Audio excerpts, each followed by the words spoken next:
Hey there, coffee lovers. Welcome back to the channel. Today we're diving into the rich, aromatic world of coffee. But not just any coffee. We're talking about the rarest, most refined kind of all, single origin coffee. The kind of coffee that costs more, tastes deeper, and carries the soul of the land it came from. So grab your cup, sit back, and let's discover why single origin coffee is so expensive and what exactly makes it worth every sip. Single origin coffee isn't your average morning brew. It's coffee that comes from one single source, a specific country, region, or even one farm. No mixing, no blending. It's pure, traceable, and honest. And because it's tied to one place, it's limited by nature. Each batch represents a single harvest from one small corner of the world. That rarity is the first reason for its high price. There's only so much of it to go around. What makes single origin coffee truly special is what it contains inside the bean. The story of its land.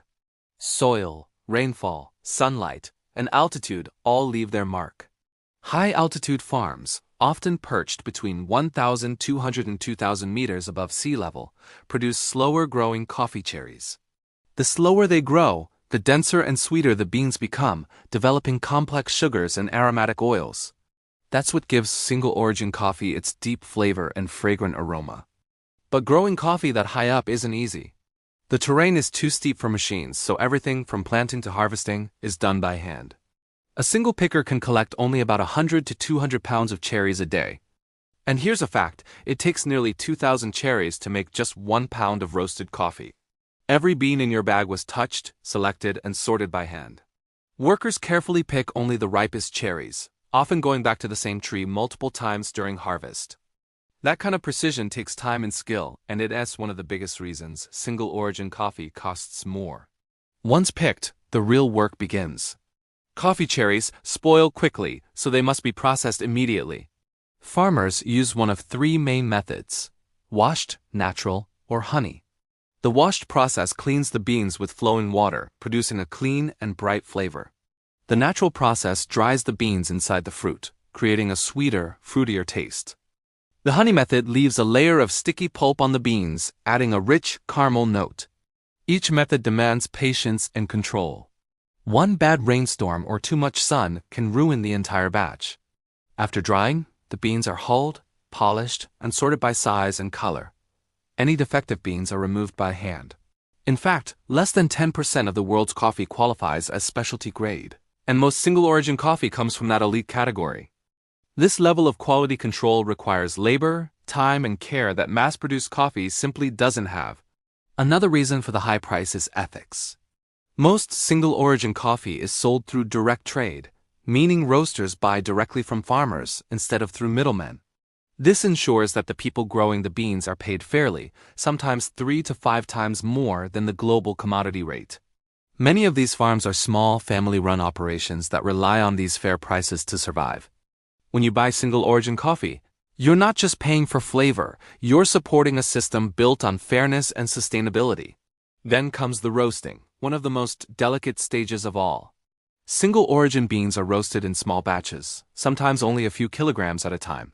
Each origin reacts differently to heat, so roasters have to adjust the temperature curve, timing, and airflow by instinct. A few seconds too long in the roaster, and those complex flavors disappear. It's a blend of science and art, and that artistry adds cost, too.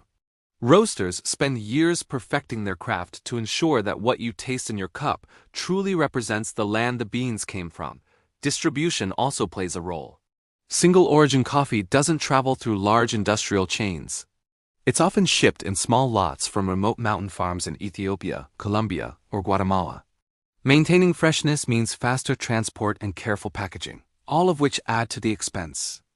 And since it's roasted in small quantities, there's no benefit of mass production. Every bag costs more to produce and ship, but it arrives fresher and more flavorful. Some single-origin coffees are so rare they've become legends. Take Panama Geisha, for example, one of the most expensive coffees ever sold, fetching over $1,000 per pound at auction. Its flavor is light floral and almost tea-like with hints of jasmine and peach. Only a handful of farms in the Bouquet region of Panama can grow it, and the yields are incredibly small. Or Jamaica Blue Mountain, known for its smooth, mellow taste and total lack of bitterness. It grows in such limited quantities that authentic Blue Mountain beans can cost over $50 per pound. Rarity, quality, and risk all shape the price. Coffee farming is unpredictable. A single storm, drought, or pest outbreak can destroy an entire season's work. Many of these small farms have no backup plan. One bad year can mean financial disaster. Yet they continue, fueled by passion and pride. Each bean represents generations of knowledge and an unbroken link between farmer and flavor. Another fact, to earn the title specialty coffee, a bean must score at least 80 points on the Specialty Coffee Association's 100-point scale, judged by aroma, flavor, acidity, and aftertaste. Only a tiny fraction of farms reach that level. So when you drink single-origin coffee, you're tasting something that's been evaluated and approved by some of the world's best tasters, not just grown, but judged to be exceptional. The experience doesn't stop with the beans. Single-origin coffee is often brewed using slower, more precise methods like pour-over, Chemex, or AeroPress. These techniques allow you to experience every subtle note, the fruity highs, the chocolate undertones, the floral aromas. It's not just about caffeine. It's about tasting the land, the season, and the craftsmanship behind every sip. That's why baristas take their time when serving it. Each cup is made to highlight its origin, not hide it. And while many people see the price tag and wonder why it's so high, every dollar has a reason. You're paying for handpicking on steep slopes, for organic farming, for sun-drying under unpredictable skies, for small-batch roasting guided by human touch.